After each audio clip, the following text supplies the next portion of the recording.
I'm Gloria. And I'm Victoria. And welcome to the Chemist Confessions podcast. We have a very well-rehearsed introduction, as you can all tell. Yep. So, what is a Chemist Confessions, Victoria? What is a Chemist Confession? What are we all about? Oh, God. The Chemist Confessions podcast is a human conversation about skincare science. We are very human, as you can tell. This is where we, the chemists, share our insights in the industry, have a few drinks, and just chat with everyone about skincare. Yeah, for sure. And today it's episode 24. It's all about cleansers. Woo! Man, this was a tough one. Yeah, so we're not typically very thrilled talking about cleansers because I would just say, like, the science is not as clear-cut as other topics.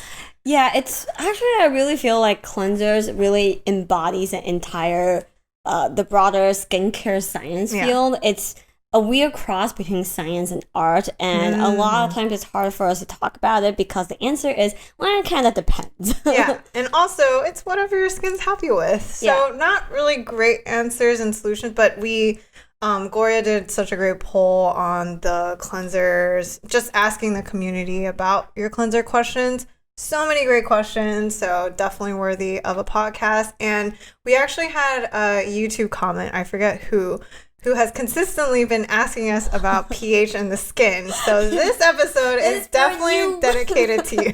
Yeah. But first, Gloria, what are you drinking? Today I'm keeping it classy.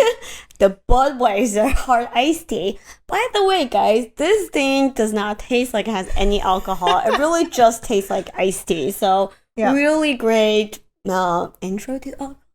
Also, I would say White Claw does it even better for if you want more of an iced tea flavor. I wouldn't say we've become seltzer connoisseurs, but I think it's just really good. We're recording this in the middle of the week, so can't go with tequila on the rocks yet. Not yet, but soon. And what are you drinking? Today I'm drinking the Starfruit Orange IPA from the Kona Brewery, embodying summer. I guess that's the goal. Yes. Cheers. Yeah. Cheers. Woo. Yeah. All right. Before we dive into the meat, it's time for a little brand update. Woohoo! So first things first, we had a virtual party for the book. If you can't tell, we've got like party hats. Yeah, hanging around. So long story short, it's gotten some really nice feedback, and we actually never had a launch party, so it was our belated launch party. But I think it just summed it up really well. We got to kind of talk about how the book came together, some of our favorite and I guess not so favorite struggles. Moments, because writing a book was actually a lot harder than we thought it would. Gloria. Yeah, I always thought that high school me, senior year, when I handed in my last paper, I was like, I'm always a mediocre writer. That's the last time I'm ever going to have to write a paper. Yeah. Done, suckers. Yeah. Yeah, this book was really tough for both of us. It's really because while we're writing for Instagram, our style has evolved a lot.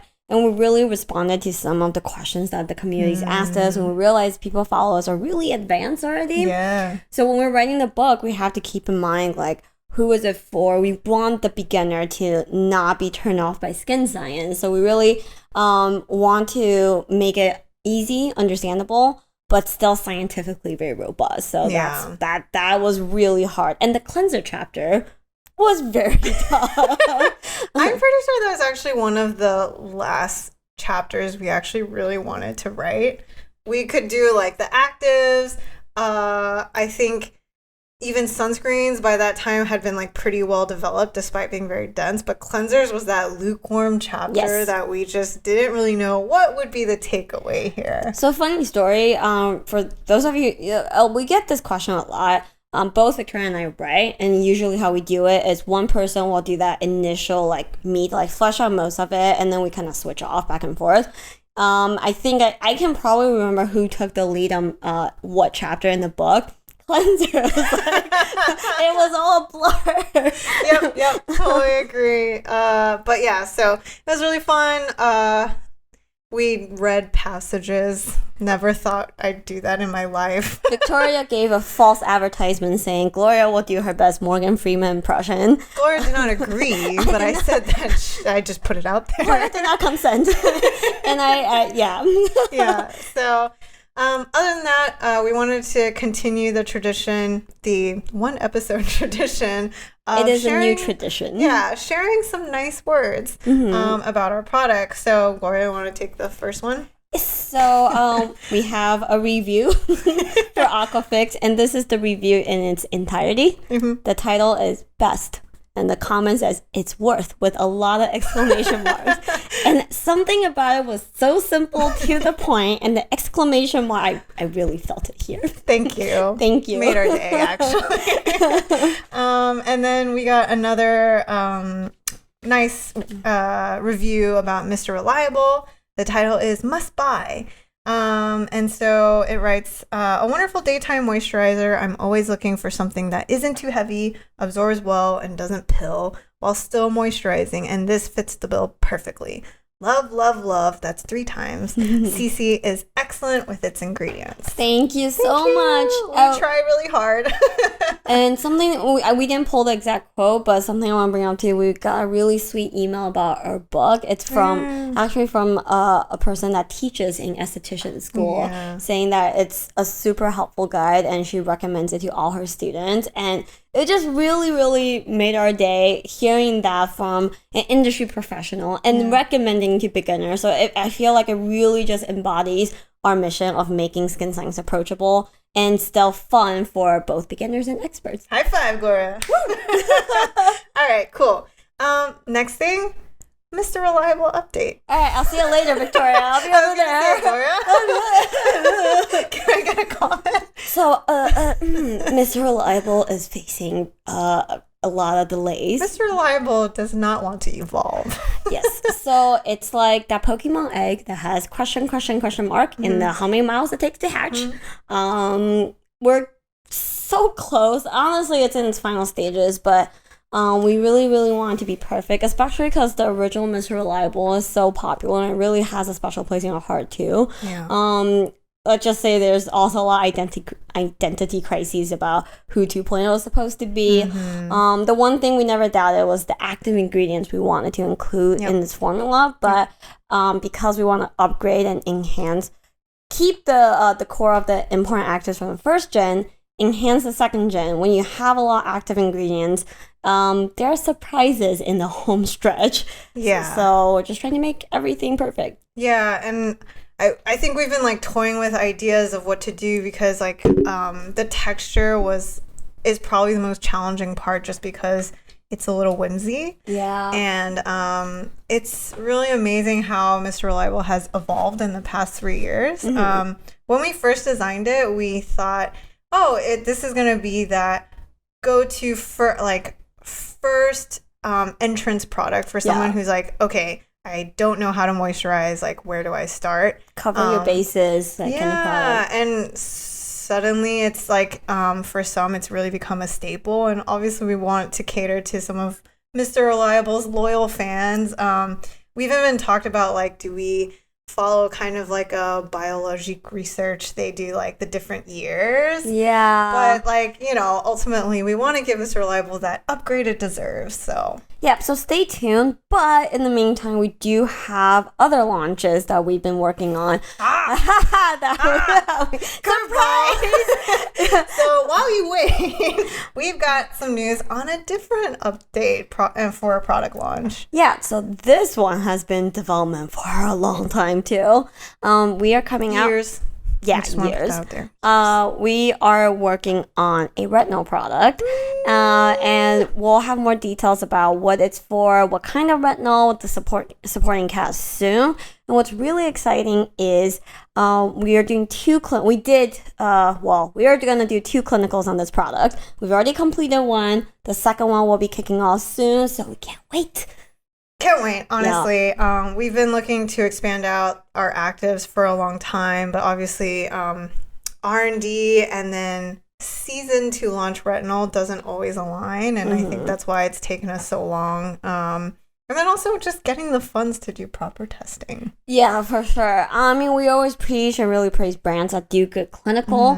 And this is something that's been in the works for a long time. Like, we would love to, like, even our legacy formulas, we're currently putting together clinicals and whatnot so we can really showcase what we know to be true, that by using these great active ingredients in nice formulas at the right level, you create something really meaningfully helpful. Yep, for sure. So, curveball. So, curveball, surprise new product. While you wait, we got something else coming up. So hang out and just just stay tuned. We'll have more info coming soon.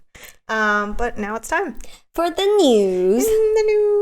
All right. So first bit is a piece of business news. Yeah. Paula's Choice has been acquired. Mazel tov.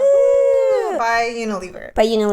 For like $1 billion, something like that. I didn't know if they closed on the valuation yet, actually. Yeah. So it's been announced, but the deal isn't supposed to be finalized until end of year. Paula's Choice has been around for so long, so congratulations on the next milestone. Woohoo! And also, I think it's interesting to see the direction that Unilever is taking. You know, they now have Tatcha. They actually also have Murad. And Paula's Choice apparently is going to be under their prestige category. But it's interesting because I wouldn't really consider Paula's Choice as prestige. I would think it more as masstige. Masstige, yeah. And for those of you who aren't in the industry and don't understand what that means, it's just like mass market price point versus prestige luxe. Yeah, I think that's where we try to position our products too. Gives us a little bit more wiggle room in formula pricing to use the actives we want to at the right level. But still accessible enough for most people. Also, just this is more of a device discovery for me. I saw that Foreo actually just came out with a microcurrent product. Gloria and I have always debated where Foreo might be going after the silicone brush and the awkward eye massager that goes like this. Oh my God, if you guys have not seen this thing, you have to use it. It looks very foul. It's literally it's like a loop. And the loop goes, whoa, whoa. It oscillates like this. So I think that's pretty cool. I think microcurrents is pretty trendy right now. There's probably been a pretty big cult following for NuFace. This has been on my plate to kind of dissect and write about in a blog post, so it is on the list, and stay tuned. We really want to look into it, just because it's not really all that well understood, even more so than lasers. And I think it's definitely well worth doing a deep dive. Yeah, exactly. All right, next. Recently, Jane Fonda got there was an interview, and I really liked some of the words she was saying about aging. So she's 83 right now, which, by the way, I think she looks amazing for 83. And I just kind of wanted to share some of the words she said. So she says she's tried plenty of skincare, enough to know what works best. And for her, it comes down to two very crucial steps: hydration and sun protection. It's just about keeping my skin from being dry. She also says, as I've gotten older, my skin and hair have become even drier, so keeping moisturized and protected with sunscreen is pretty important.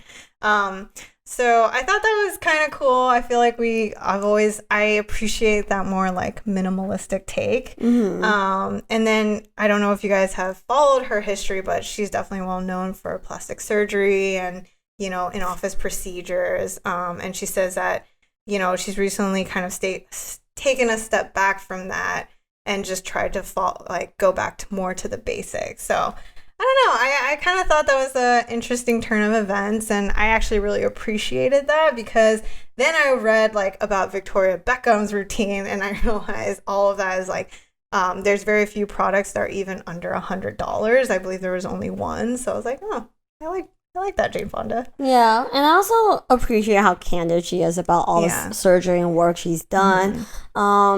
At the end of the day, I feel like when I was younger, I never thought that that's something I would consider. And I also feel like the climate is a little different. I feel like in middle school, high school at that time, there's still a little bit of she's had work done, like that kind of era, and now people are a lot more open about it. And the reality is we all want to look our best, and there's nothing wrong with that.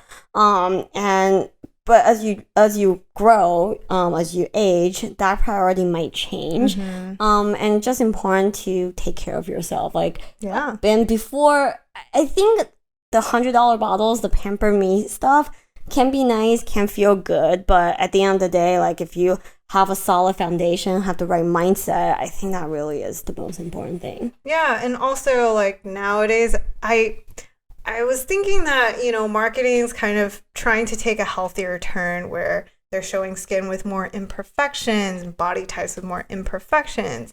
And yet in social media, it feels like it's gotten worse with all of these filters, Facetune, things like that. And I kind of can understand the pressure behind like trying to look your best at all times. So yeah, I just think it's kind of nice to hear from a celeb. So thanks, Jane Fonda. All right, cool. So that's really it for the news. We are actually wanting to quickly get into the meat. Yeah, today's meat is chunky. So we're going to start by going through some skin science basics around cleansers. And then we're going to dive right into your questions because honestly, I got to be honest, guys. So we have a calendar of our blog articles that we want to write. It is very rare that we stick to the calendar. Hey.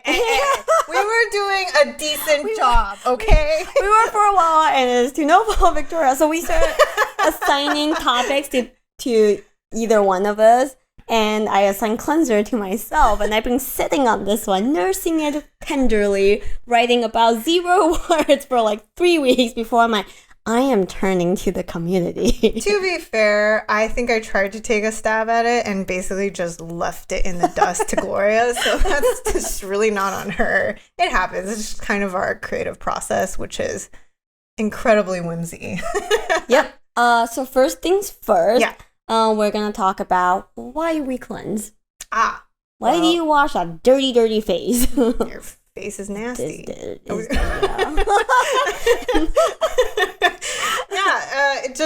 I don't think it's really think about it as more like beauty, as more as grooming. Like you want to wash your hair, you need to clean your body. You clean your body, skin, same thing for your face. So think of it more that way. Yeah, and really you're just if you don't have really good hygiene, it invites a lot of issues. Same for skincare. And there's actually many studies that show that the pollutants in the air and stuff that you just get on your skin over time, they do help generate free radicals that cause premature aging. So we really even think of this as a very basic age prevention stat. Yeah. So you didn't know that. Well, we should post a study here about how dirty skin really causes aging. Okay. Yes. Yes, absolutely. And I think the other thing that when you think of cleanser science, immediately you want to ask, but I heard about like low pH cleansers. How important is that? So we're going to have the great pH debate here. Oh, you get what you asked for. So you will see when you first dabble in skin science, of course, like everyone probably turns to the internet, goes on Instagram, goes on Reddit. You'll see a lot of skin science enthusiasts talk about pH and debate about pH. Yep. And if you follow us for some time, you'll also notice that we don't engage in a lot of the pH debate. So here's the thing. Your skin is slightly acidic. It's between 5 to 6, probably sometimes, most people it's between 4.5, 5.5. And there's a lot of studies done on how compromised skin barrier or people with eczema might show elevated pH. And there's a lot of theories. It's all like a web. It's like a murder mystery board with all the different points. It's like, microbiome, compromised skin, pH. It's part of the puzzle, and people kind of, I do feel like people overstate the importance of pH. Yeah, and I think also what doesn't help is that you probably have heard about the acid mantle. So this acid mantle is not a physical barrier. It's simply the fact that the top layer of your skin is mildly acidic. So people think that, like because I've been washing with a soap-based cleanser, I must be ruining the acid mantle. thereby ruining my skin and possibly damaging it. But you don't give your skin enough credit because your skin actually has, if it's healthy, has the ability to adjust that pH after your wash. So when people start bashing people about using soap-based cleansers, this is where we get a little like heebie-jeebie to comment and even just be critical about it. Just because like if your skin is healthy, and you find yourself that you've been using a soap-based cleanser all your life and your skin is happy with it, there's really no reason to actually change. Like there hasn't been proof that is actually truly damaging to completely healthy skin. Yeah, and again, like we said, pH is really just one piece of the puzzle. Mm-hmm. If you have sensitive skin, if your skin is very dry, and if you have skin conditions, that's where you will consider a low pH cleanser. But other than the pH, you have to consider the surfactant system. Yeah.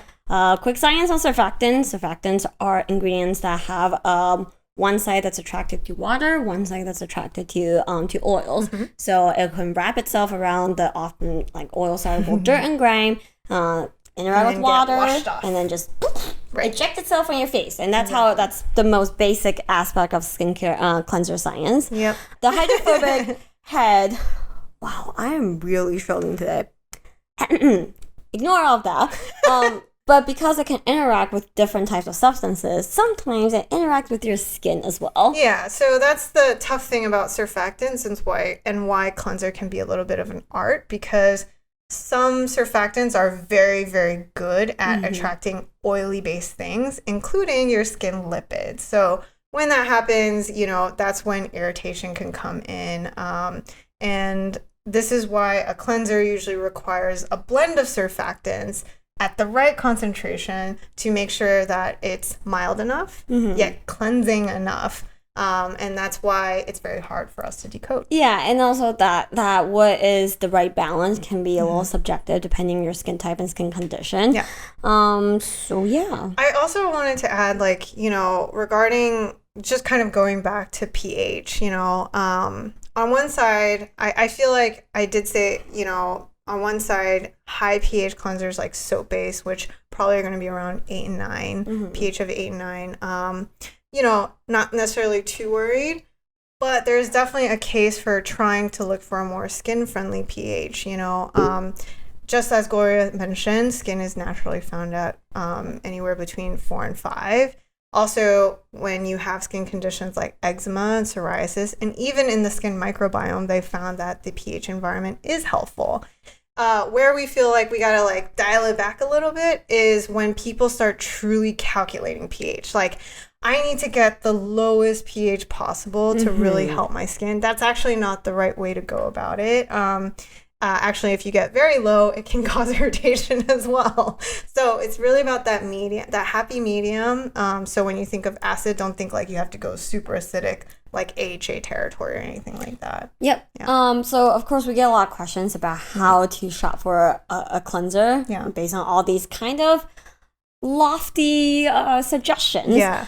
So while I was doing research for this podcast episode, I came across this kind of funny article. I was looking for inspiration, what people are asking on the interwebs. So I found this article that's like 5 questions or 10 questions you should ask your cleanser, and I just find it so funny. I just picture someone holding a cleanser up. Will you try out my skin? Will you? Will you exfoliate my skin? Will you? Are you safe for my skin? You said you were safe. Are you mostly just filler? You lie. You're full of shit. You have water as the first ingredient. You lie. You just diluted. Wow. Anyway, even though I find the writing to be very humorous, they do raise a lot of good points. So instead of really jumping into the answering all these questions, how to address it, we'll actually jump right into your questions, because you guys are actually really in tune with asking the right question, and you guys did ask all these questions to your cleanser, just not directly to your cleanser. So we'll get started on questions. So first question is Disha Shavon, sorry if I'm butchering your name.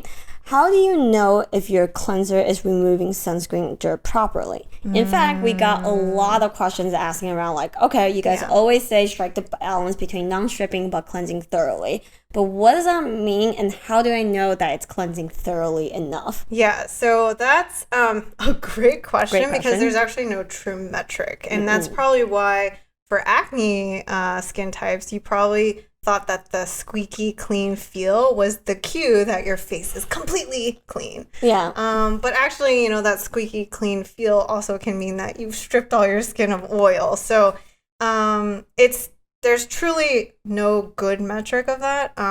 One good way I think to test it is actually via a cotton pad. If you're truly curious that maybe you're not getting off all your sunscreen or makeup, just give your face a quick swipe and just see like the residue. You know, I think especially for makeup, this is why we always champion like if you're using like long wear eyeliner, long wear mascara, like definitely use those makeup removers to really help. Yeah, and fun fact, as chemists, there when brands test cleansers, there isn't one set defined way either. You have to get pretty creative. Yeah, and there's I kid you not, there was one time in a lab I watched one of our colleagues paint a potato with makeup to wash the potato.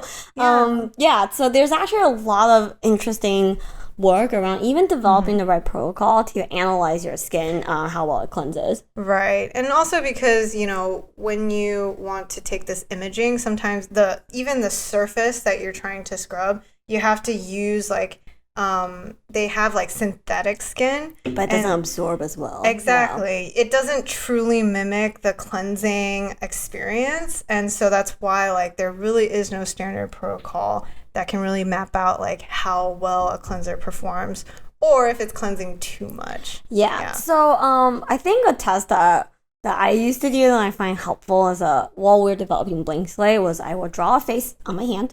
I will use a foundation that doesn't match my hand shade at all, whether it's really dark or really white. And then I'll use like the eyeliner mascara I use, lipstick, just to like kind of mimic what a daily face will look like and wash it off.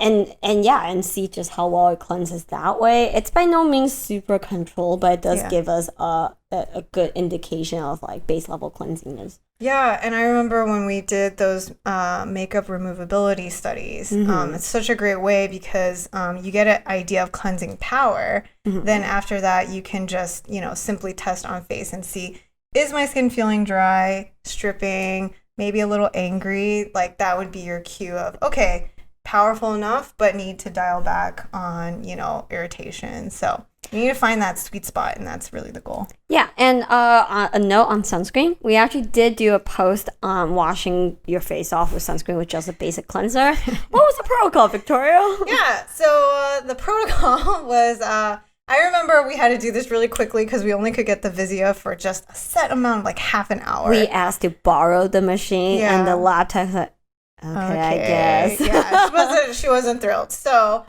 we applied sunscreen on face, full amount. And then after that, we allowed it to absorb. I remember for maybe like 2 minutes. Yeah. And then after that, we would use, we tried out Cetaphil. We also tried out our Blank Slate.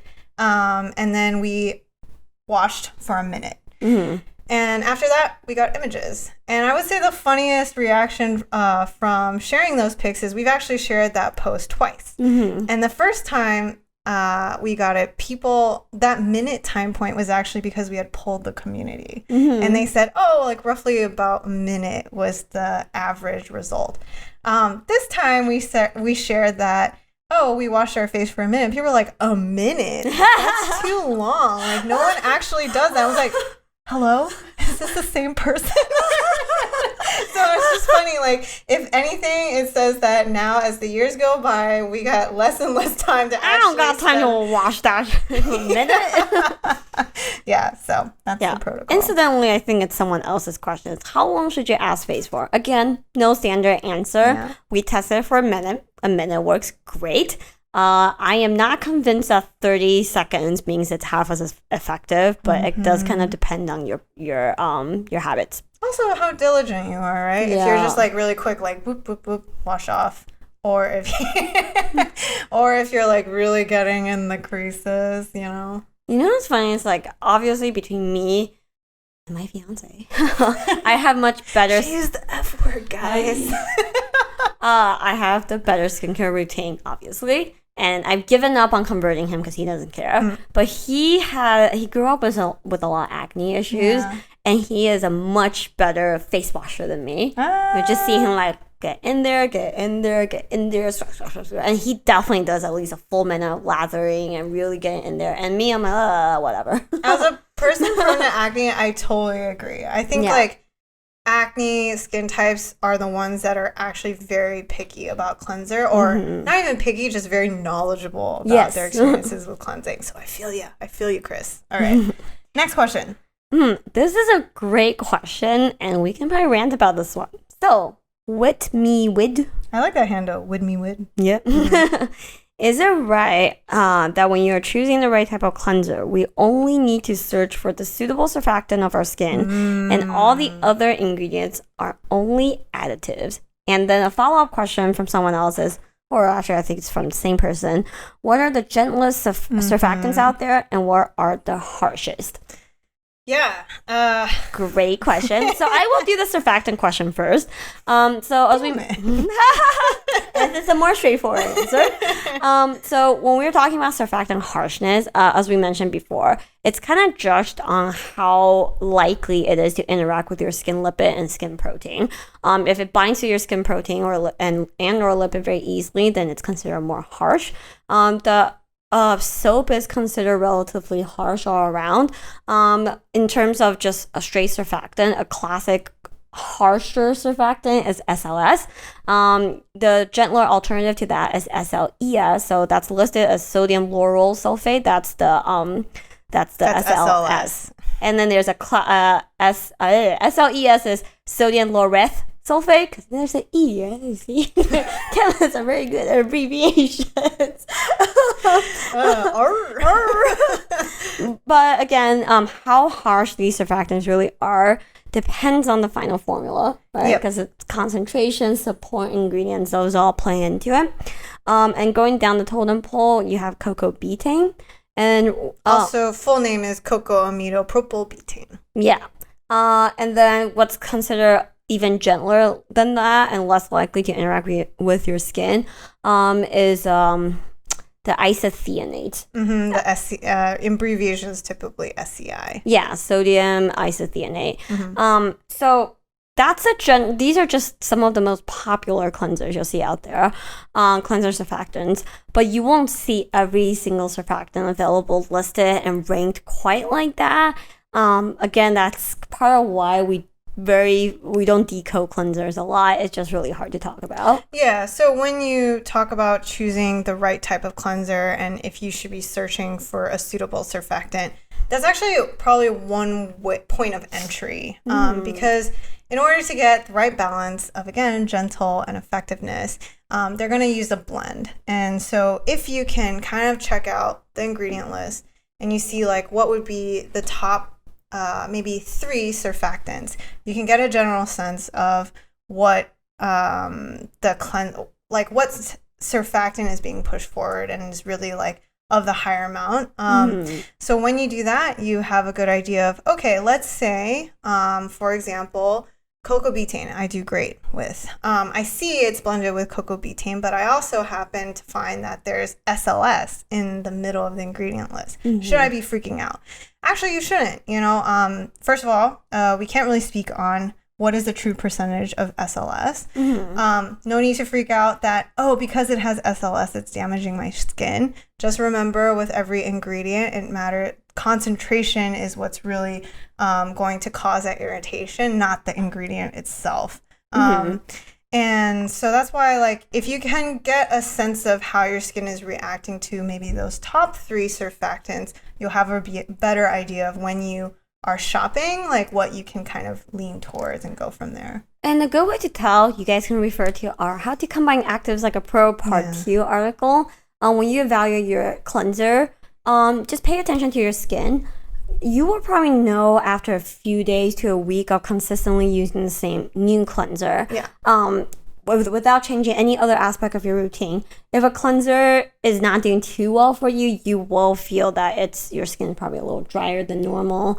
So then that surfactant system or that product is probably not great for you. Yeah. And I kind of wanted to follow up with, there's a lot of people that think SLS, sodium lauryl sulfate, is just the devil. Yeah. I want to explain why it got its bad rep. It's because SLS at a very high concentration is used as an irritation positive control to induce irritation. Yes. And because people heard that, they freaked out thinking that this ingredient is so the problem irritating of everyone's skin issues. But what you don't realize is that SLS makes formulas cheaper and at the right concentration can be an incredibly helpful surfactant, but at the right concentration. That's why we leave it to the chemist to make sure they fine-tune what that surfactant system is. So just a little fun fact about why SLS got its bad rep. Yep. So in terms of additives, yes, a lot of the other ingredients are fillers, but first let's break down why some of these additives are there. First things first, water. Yes, it's diluting your product, but it's diluting it for a good reason. You really don't want like a 40% SLS product. It's just way too high. So it's there to dilute, but that's not a bad thing. And then secondly, you need your preservatives. Cleansers are highly water-based products, and if they do go bad, they're very difficult to preserve, especially the higher pH ones. Yeah. I have had many batches of cleansers that start growing an ecosystem on me before. Yeah, and the other thing too is your overall kind of experience of cleansing. So they have foam boosters, they have viscosity builders, everything to kind of make sure that when it comes out, how it lathers, how it washes off, all of these things. Does it work with the packaging? Right. Ingredients, they're very necessary to create an overall awesome cleansing experience. So I would say they matter. Yeah, and they are important. And someone else asked, I'm a little jumping out of order there, but someone else asked, speaking of additives, do hydrating ingredients such as glycerin actually matter in cleansers? Yeah. So yes, a lot of these additives, especially hydrating ones, have been proven to make a difference. Yeah, and minimize that irritation potential and make sure you're not feeling super stripping. Yeah, so how they test for it is they'll have a cleanser with it, a cleanser without it, and then they'll measure either via corneometer or they'll measure your transepidermal water loss after cleansing. How water is evaporating out of your skin. Yeah, and those ingredients absolutely do make a difference. So, yep. Ooh, give them a chance. Even if they have water in it, I promise you it's there for a reason, guys. Guys, I took down like 20 questions, and that was 2 questions. We're going to try to roll through these. Let's do it. All right, let's do it. I picked this question because it's a good question, and also because I love her Instagram handle. Punk Rock Betty Crocker asked, cleansing device such as pore pads, sponges, Foreo versus just using your hands. Go, Victoria. I love it. Yeah, I think it's great. Not only does it help give you a little bit of mechanical exfoliation, that actually does help better your cleansing experience. And it is a method for people who feel like, this is the only cleanser that doesn't cause irritation, but I feel like it doesn't cleanse as well as ones that I like. Think about that as adding that in to kind of better your experience. Yeah, so Clarisonic is probably the granddaddy of doing device studies with cleansers. R.I.P. Sorry. Oh, too real. Sorry. But they actually have I still have the brush. You do? Yeah, it's like in storage. Yeah, I don't know where mine is. But they actually have done a lot of neat studies that show that with the sonic brush that you're cleansing a lot better. I will be honest, I don't know where mine is, and I lost the charger first, and it's really just collecting dust. But generally speaking, if you're just using your hand versus one powered by battery, it's not going to be as effective. But on the flip side, it's more gentle. Regardless, using any sort of device to help enhance cleansing does help it clean better. Yep, agreed. Next. All right, next question. I like this question by at KTteen. At KT. Oh, Oh, sorry. I don't know how to read. At Katie 10. Yikes. Sorry, guys. Oh my god. All right. Very simple. Cleanser wipes. Yeah. So Foreo. congratulations on your baby. I think she's asking this question because when you're really tired and you just want to pass out, cleansing wipes are great, and we recommend it for people kind of on the go. Let's say you're trying to squeeze in a gym session after lunch, or lifestyle plays a part, and you just nothing else. I think honestly it's great. I would be worried a little bit if you use just that in the long Every run. day. Because at the end of the day, you're leaving some surfactant on your skin, and even the gentlest surfactant shouldn't be on your skin consistently long term. Yep. So great for those days that you just really don't want to do anything else, but still try to rinse off or wipe down with a toner after. Yep, agreed. I feel like also for gym moments, really important. Also for people who, let's say, deal with acne or have really oily skin types and they want to reapply sunscreen. Boy, the thought of putting another dose of sunscreen on your face is pretty gross. So if you have a makeup wipe, a cleansing wipe on you, that's maybe a nice way to keep it fresh and breezy. So yeah. Yep. I love this chunk of question all related to the same topic. Daria Polson asks, does it make sense for a cleanser to have active ingredients such as salicylic that you then wash off? This was also asked by a lot of people. Some people asked about other active ingredients and anti-aging claims. And so first of all, generally our stance is, boo, anti-aging claims, boo. Yeah. There's just not enough time. You don't give the actors a chance to even get into your skin. Come on, guys. Yep. We compared it to washing or flushing dollar bills down the toilet. If that's your hobby, then by all means, get a $45 anti-aging cleanser. With specks of gold. Yeah. I think the La Mer cleanser is like $75. And it's a soap-based cleanser. Oh my god. Anyway. Not triggered at all, guys. Nope. Not even a little bit. But a notable exception is BHA. Yeah, so probably for all of us acne types, that's when we're like, but wait a second, all of my cleansers do, they use salicylic or benzoyl peroxide. And that's when it can be helpful because a lot of times with acne routines, you do require a cocktail of ingredients and you just can't layer that many into one routine. And actually using a salicylic cleanser can be helpful as a more gentle way of getting that exfoliation and increasing that cell turnover, especially at the pore level, without causing too much irritation and dryness. For the rest. Yeah, so then two follow-up questions around that is, are cleansers with exfoliants good enough to actually replace your BHA or AHA treatment? And then a secondary question of that is, if I'm using a BHA cleanser, can I still use chemical exfoliants? Yeah. So to the first question, I would say no. The reason why we say for acne is because, again, it's in a cocktail of actives and layers. But in terms of actually replacing it, to be fair, there's no data that suggests that it's not as good. But if you look at the data for AHAs and its effectiveness, all of it is with diligence, topically, overnight application, and not in cleanser format. So. Yeah, I would say AHA is especially lousy, and I will use our own blank slate as an example. We have lactic acid in it, and we never call out having AHA in the cleanser because it's honestly there to help adjust and stabilize the pH. It's in there at a very small amount, so we never call it out. I think I've seen cleansers where they use lactic or glycolic and have it in a similar spot as blank slate and say it's an AHA exfoliating cleanser. Yeah, so more than likely no. Yeah. Second question, can you use a BHA cleanser and still use toners and treatment? Yeah, sure. There's no reason that you can't. Again, it's just you want to listen to your skin upon introduction. How is skin responding? Make sure you're not getting too crazy with the exfoliation.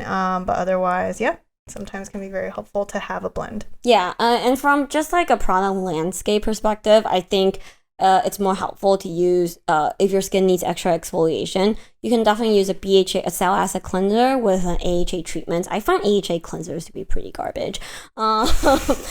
Generally speaking. But that's because Gloria's glycolic queen, so hell no is she gonna use an AHA generally cleanser. Speaking. For BHA, you can still use a salicylic acid treatment, but I think we talked about this. I think BHA's salicylic acid is really easy to overdo. So you just want to make sure that you're not actually using a salicylic acid wash off, a salicylic acid gel. On top of that, maybe a moisturizer that contains salicylic acid. That might be too much. Yeah. This actually leads to question 3, which by far is my favorite question of this entire cleanser series. I have oily skin and salicylic acid doesn't work for me, but it's in everything. Advice? Yeah. I just think that's it's so true, and it's actually not that uncommon to find. You don't have to have salicylic acid in your cleanser. You actually don't even have to use a cleanser that's geared towards oily skin. Yeah. I think that's probably the biggest misunderstanding in cleanser is that I need a certain cleanser. Sometimes with branding, they're like, oh, gel cleansers are only for oily skin types. That's not true at all, and just definitely you shouldn't shop like that. Actually, this is a great segue into this other question by Haley Sumler. She asked, is there a correct or incorrect cleanser type per skin type? For example, dry skin cannot use foam cleansers. So kind of going off of what Victoria said, format doesn't equate to... we get it. From a marketing site, it's really hard to teach people about, we use this surfactant system. Or even how to choose which cleanser. Yeah. So when you Google, people will say, hey, foam cleansers is stripping, gel cleansers are gentle. That's the format of the cleanser has nothing to do with how harsh or gentle it is. Sure, there's some general correlations, but this is where you might want to get a little comfortable with decoding the ingredient list, know what surfactants work for you, and look for support ingredients like maybe lightweight oils, maybe glycerin if you're dry, and yeah. Agreed. Cool. Also, I just want to say, especially in Asia, they actually like foam actuator cleansers, and I find those to be most surprising because those actually have a bit of an oil component to it that makes that wash off awesome. And this is where that truly would not apply to a dry skin type, and you'd be missing out on. And it's also a nice lathering situation. We've got some people who are foam connoisseurs who are I need mine to foam a certain way in a luxurious lather with tiny bubbles, and that's for you guys. By the way, I have to say my personal pet peeve is there was a wave. I have dry skin, and there was a trend for a while that cleansers as positioned for dry skin people are non-foaming. And they just feel so gross to me. It just feels slippery and a little jizzy. Sorry, Cetaphil. Yeah, just... Yeah, no, totally understand. I actually have to ask Lori this, and I'm going to try to keep this brief, but fragrance and cleansers. I love it. Yeah. So this is where I'm there's a lot of people who fear fragrance. And I agree, probably back then when fragrance wasn't everything, they realized, hey, people love the scent, and maybe probably the dosing wasn't quite right. But in terms of for normal skin types, should you fear fragrance? You shouldn't. And it can be... Like us, we actually really appreciate a good smelling cleanser. Yeah, for sure. So, for us, it was mildly sad that we couldn't have a fragrance for our blank slate, because we do want to make it for everyone, even for people who can't tolerate fragrance. But luckily, it doesn't smell like crap. Sometimes, you make a product and it's fantastic, but it smells like fermented feet or something. We created that. You think she just made that up? Popped into her head. We did not launch it. Still memorable. Yes. Yeah. So, other than that, what else we got? I think I have one chunk of question I really wanted to answer, which is... Is double cleansing necessary? We got this question probably from 8 different people. I don't think so. Cleansing, like everything else, our favorite commitment from Skincare Decoded is that consistency is key, and there's nothing wrong with simplistic. So whatever will help you clean and clean thoroughly every day, whether it's one single simple gel cleanser, that's me, or double cleansing, that's me. Just do that fits your lifestyle. When you use a oil cleanser or a balm cleanser, I always think like the better formulated products aren't supposed to leave a residue. It's not supposed to require double cleansing.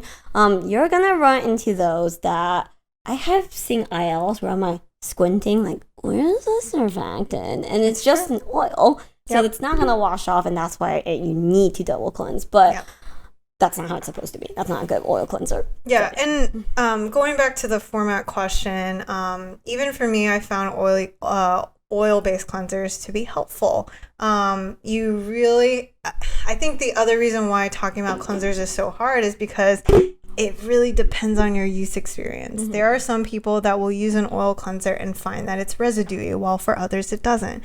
And that's just the nature of cleansers. It's truly probably the most personal categories of all the skincare categories. So I really don't feel like you should feel limited by the type of product. It could be a fun way to explore. For example, I do much better with oil cleansers than balm cleansers because, like Gloria mentioned, formulation in balm cleansers isn't always great. There's that wax. On average is quite waxy, and boy, do I not like feeling like that after I just cleanse my face. And I don't really mind that nearly as much, and I travel better with. I have one too many oil cleanser explosions in my suitcase. Yeah. I also wanted to mention powder cleansers. Great way to get some mechanical exfoliation. It can get quite messy, but it's got nice lather. A lot of times I wouldn't fear it. They usually use some great ingredients, so there's no worries about that format as well. Yeah.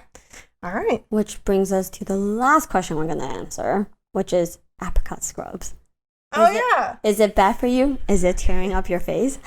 It is tearing up your face. Come on, man. What year is it? Yeah, while it's probably not as scary as some people make it sound, physical exfoliant for me it's a hard topic. It's just a category that doesn't have a lot of science. But generally speaking, if it feels like concrete, it's bad for you. If it feels like you're rubbing sandpaper on your face and your skin feels like it wants to scream, maybe don't do it. Think how fine your skin cells are. And then think about like knife sharpening, how you need to go into the finer grain size. You are not sharpening a knife. So, just think how fine that grit has to be for it to be a nice exfoliation experience for your face. And this is also anecdotal, but Gordon and I have both went to a Korean spa and experienced the body scrub. We actually went at the same time, but we were so afraid of being naked together that we offsetted our schedule. That does feel like you're getting sandpapered and you see the eraser dust coming off your skin. I just remember it's like I never felt more like a fish being processed. It was on a stainless steel table, and they plop your naked body on the table, and you're wet. Yeah, let's remember you're wet, and so that way they can maneuver your arms easier, and you can feel yourself sliding on the table. And I just remember I was holding my towel, trying to be modest, and these Korean old ladies, they don't give a flip, so they pull my towel, and I'm and they're scratch. That was an experience. That was great. And by the way, those people have beautiful skin. So, while we harp on trying not to, scratch the shit out of your stratum corneum, we also have to say, hey, it works for some. So, what do we know? What do we know? Anyway, I think let's wrap up the meat. We wrapped up the meat? Okay. Yeah. So, woo! Before we jump into our animal corner, we have a mini new segment. And hopefully it's consistent. We weren't consistent last time. We weren't consistent, so let's try to make it a thing. It's time for our claims corner. Woo! So in this segment, we're going to pull funny claims that we see or just interesting lines that we've read from doing market research. We're like, that made us go, erp. That's what the segment's about. Yeah. And today, Gloria found a really good one. So, Exuviance has a sunscreen. And in the use instruction, it says, with first use or after a period of non-use, shake vigorously for at least 1 minute to achieve uniform consistency. So the whole time I was thinking that, I was just like, 1, 2, minute is a really long time. Yeah, you don't even want to wash your face for a minute. Yeah, erp. So anyway, that's our erp claim. Yeah, definitely strikes some level of concern. We do understand there's like the LRP Shaka fluid with the bead inside. Yeah. So that's it's not uncommon to shake formulas, but damn. I guess they want us to work out. That's like the shake weight. Shake weight of sunscreen. Anyway. Oh, that's a great idea. Tape a shake weight to a sunscreen bottle. You're welcome. It's a 2-in-1 activity. 2-in-1 you thought you never heard of. Anyway. All right, cool. And they wonder why we weren't invited to marketing. Okay, also, just to remind you guys, we do this really not only to kind of like poke fun at marketing, but also to kind of celebrate how like difficult it is for marketing to kind of do these claims properly, and also instruction wise how they kind of have to stupid proof the instructions to make sure that, hey, sunscreen is no joke, so for assurance let's be sure to shake really well. I mean really well. Just imagine these poor like intern chemists in the labs like, okay, you shake for 30 seconds. You shake for 45. You shake for a minute, right? Ready, go. I got tired. Not vigorous enough. You're out. Anyway, erp claim. That's actually really. Maybe we should do a clip of us shaking it for a minute. Oh my god. Anyway, right. We actually have 2 erp claims. This one isn't double erpity erp, but it's more going back to our sentiment about fragrance and why fragrance has a place is, so pharmacy has a new product called Feeling Good, and it's a great name for like a plumping serum. That's the one with the hyaluronic acid. Yeah, with the different, they call it 360 or like whatever, full spectrum hyaluronic acid, and that made like me go CBD? erp. Yeah, that was my erp moment, but that just means it's a blend of different molecular weights, guys. It's full spectrum. Sorry, my bad. Yes, glitter, glam. Let's go. Yes, but the thing with this product is it has some pretty decent reviews, but the theme here is apparently it smells like garbage.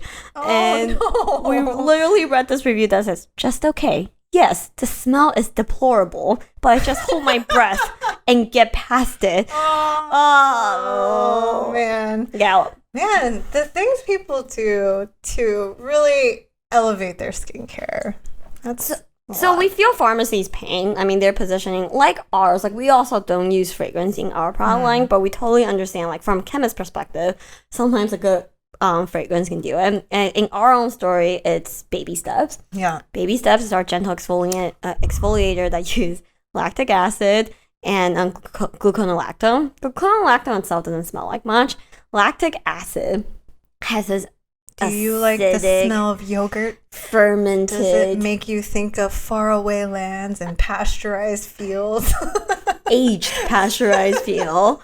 Yeah, so to be honest, Baby Steps is not has a signature smell. I wouldn't say it's deplorable, but it's signature. Yeah, but there was no way in hell we were gonna fragrance it because that was actually geared towards gentle skin types. So we did get a few reviews. Actually, not even reviews when we actually tested it in our product incubator. We did get some reviews on the scent, but we just stuck with it because.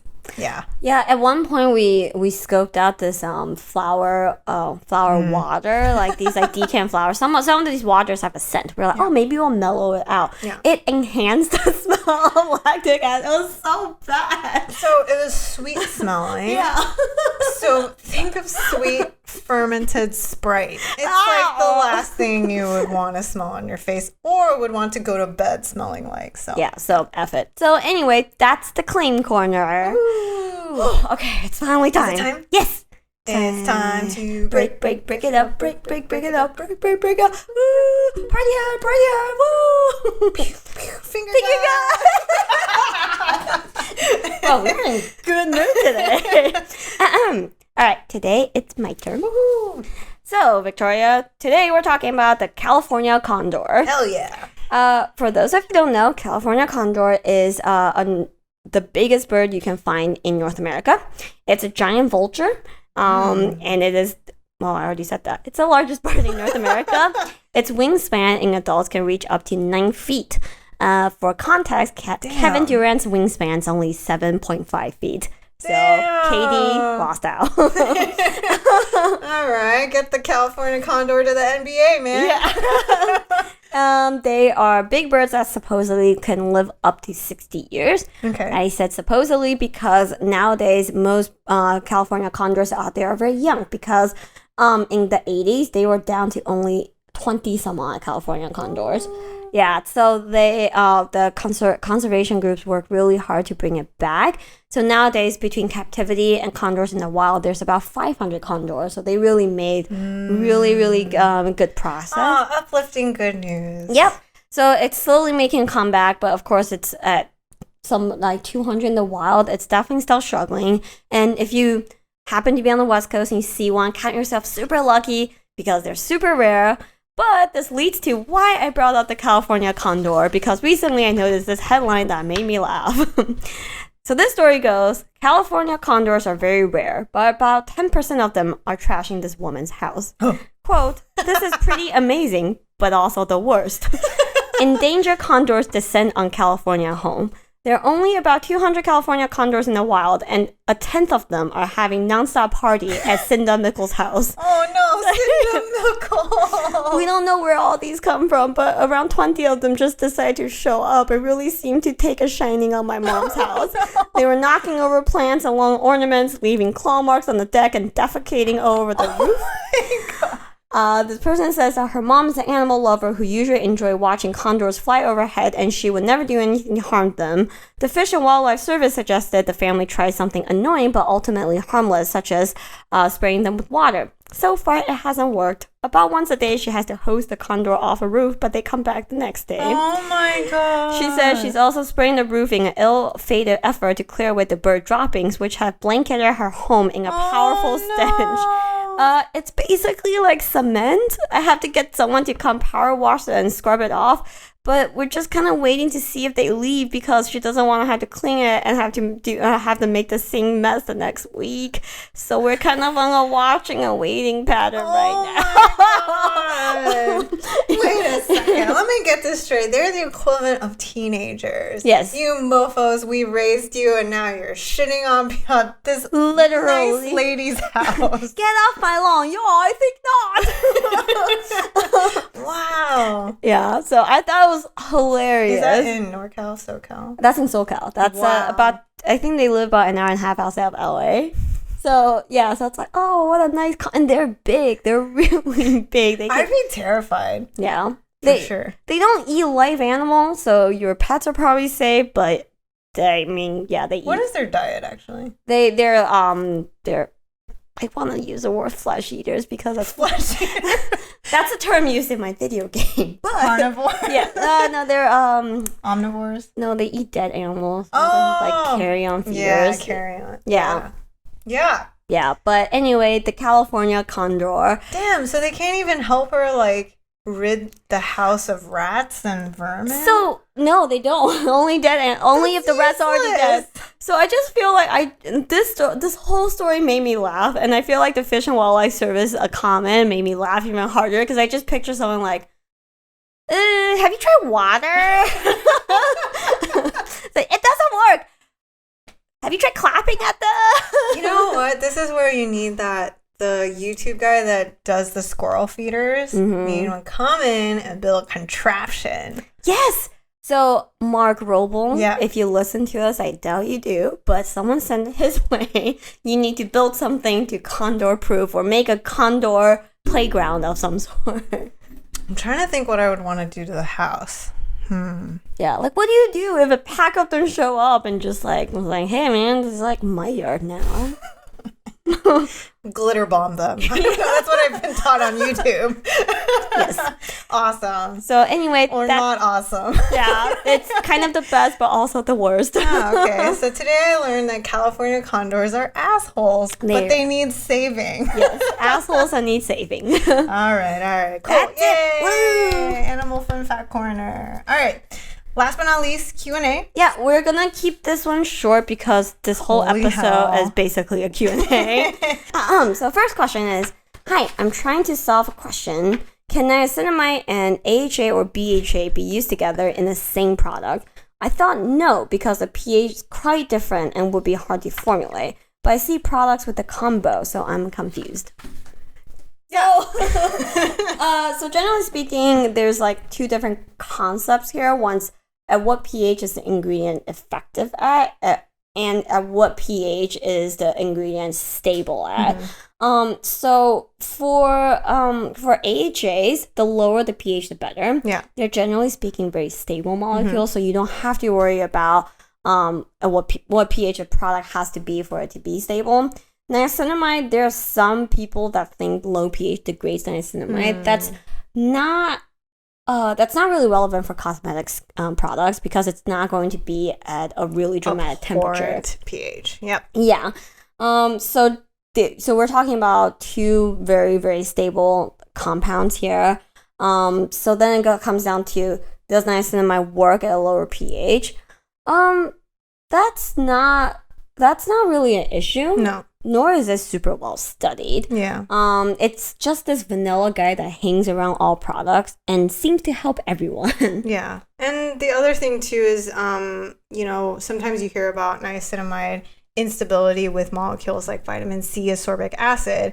And that's where we're like, yeah, we don't really like the combo together in formula long term, just because, it's through a long-term period that you see that sort of degradation happen with niacinamide. So that's why and because ascorbic acid needs to be in a low pH, that's kind of the combo that we're generally a lot more like iffy about in terms of seeing both ingredients in the same formula.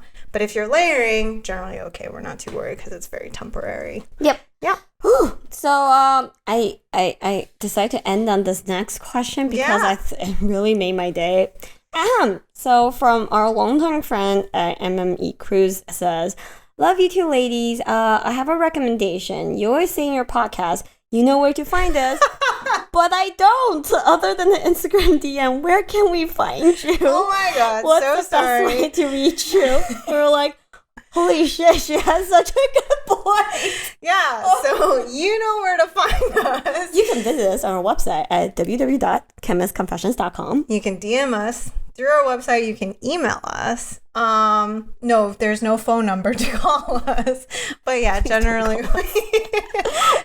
we answer through there, and also even through our Facebook group. We'll get questions through there. So hopefully that gives you 3 ways to get in contact with a chemist. Link here. I'm so sorry about that.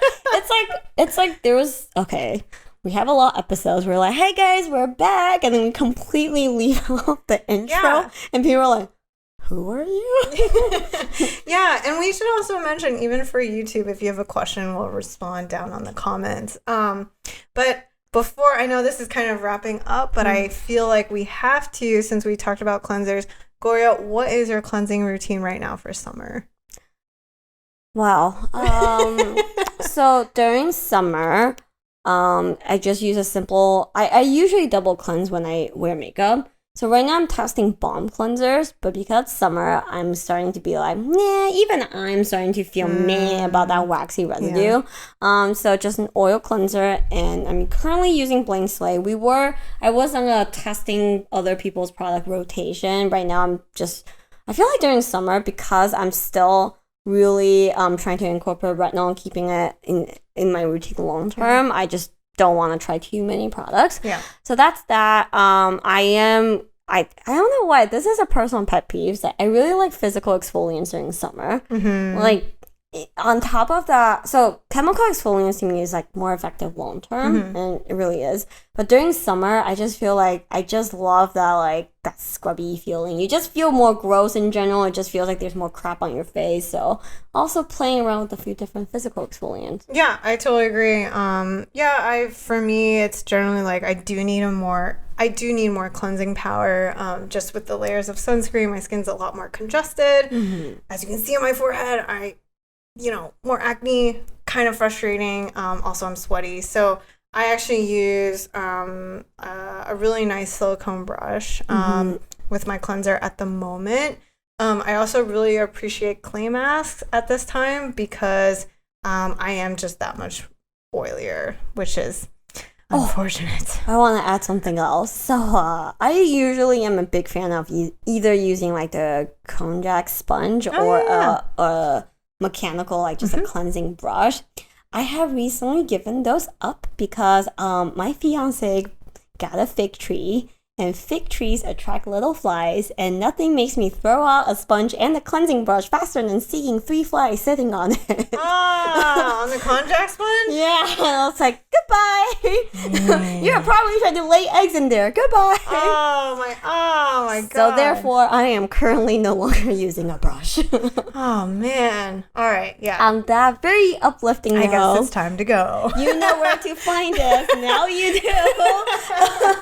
Yeah. Next episode, I think sunscreens part 2. It's overdue because this one is actually the complex sunscreens topic. We're talking about all the complicated kind of like news pieces that have really arisen. I'm sure you're thinking of benzene, coral reefs. We're thinking about SPF factors, and then also kind of the issues with shopping for things like mineral sunscreen. So look for that next time. Otherwise, thank you so much for watching. Thank you so much for watching. We'll see you guys soon. Bye.